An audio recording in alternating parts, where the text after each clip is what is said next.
Anthony Albanese has stated that the Voice referendum is not about treaty, it is not about compensation, it is just about the voice, and it stands on its own. He stated this in an interview he gave with Ben Fordham on 2GB. So that I don't misquote people like Megan Davis or Thomas Mayo. Thomas Mayo says the Voice will help to tear down institutions, pressure governments to pay the rent, pay reparations and compensation, and punish politicians who fail to deliver. So I'm keen to know, what does pay the rent mean? Well, I disagree with that. But are there going to be reparations? No, Ben. I'll make this point. Wouldn't it stand to reason? No, I'm on a flow well, here. When you finish... You've just accused me of reading from a pamphlet. No, I didn't. So I said those quotes are from the No pamphlet, which they are. All right, I'll listen back to that. But anyway, let me just focus on the important thing. Surely, as part of the Uluru Statement, we have a voice, we have treaty, we have truth-telling.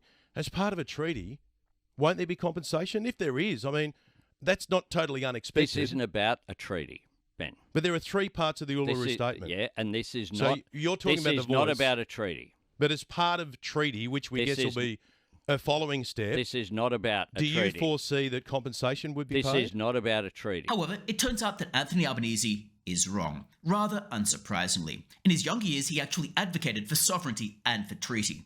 He's been pictured in a t-shirt at a Midnight Oils concert, again advocating for treaty. Furthermore, it turns out that in the ALP's own budget, they've already earmarked $6 million worth of funding for a national commission into national treaty formation. And they've already spent $900,000 on that project. They're already spending money on treaty, and then presumably already spending money going toward compensation, because that is what a treaty would involve.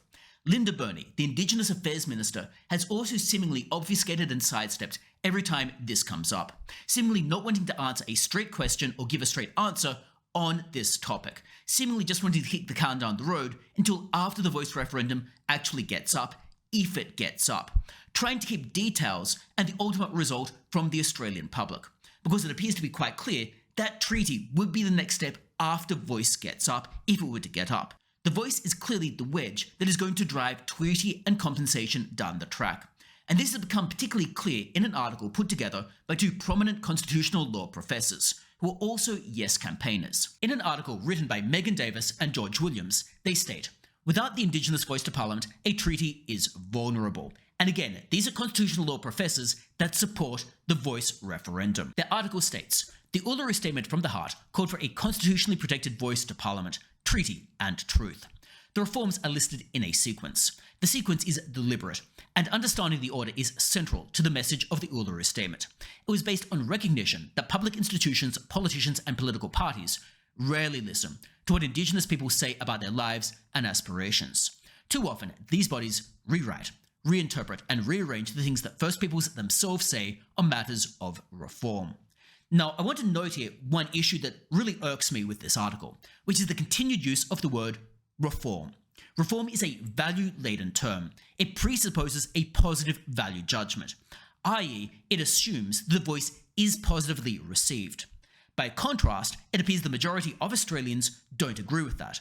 The majority of Australians, according to recent polling, actually disagree with the voice and would not regard this as a positive reform.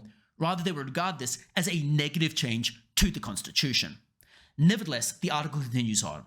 The process was predicated on an amendment to the text of the Australian Constitution through a referendum of the Australian people. The voice to Parliament is that reform. A treaty does not require a constitutional amendment, nor does truth-telling, at least in the way the treaty and truth were contemplated by those involved in the dialogues. In essence here, they are acknowledging that you have the referendum to get voice, and then the voice pushes through compensation and treaty. The voice is then that wedge that is going to enable treaty and compensation after the voice has already gotten up. You aren't going to need another referendum to get treaty. You aren't going to need another referendum to get compensation. Rather, the only referendum you need is for voice, and then the voice is going to spearhead all of the other parts. That is, Anthony Albanese is wrong.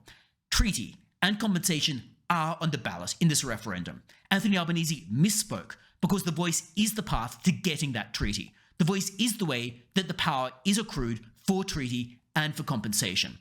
Anthony Albanese either doesn't know what the referendum is about or doesn't want to tell Australian people. The article also continues on. The Voice to Parliament is a structural reform. It is a change to the structure of Australia's public institutions and would redistribute power via the Constitution, Australia's highest law. The reform will create an institutional relationship between governments and First Nations that will compel the state to listen to Aboriginal and Torres Strait Islander peoples in policy and decision making. Now let's just note here that these constitutional law professors are specifically noting that the Voice will have power.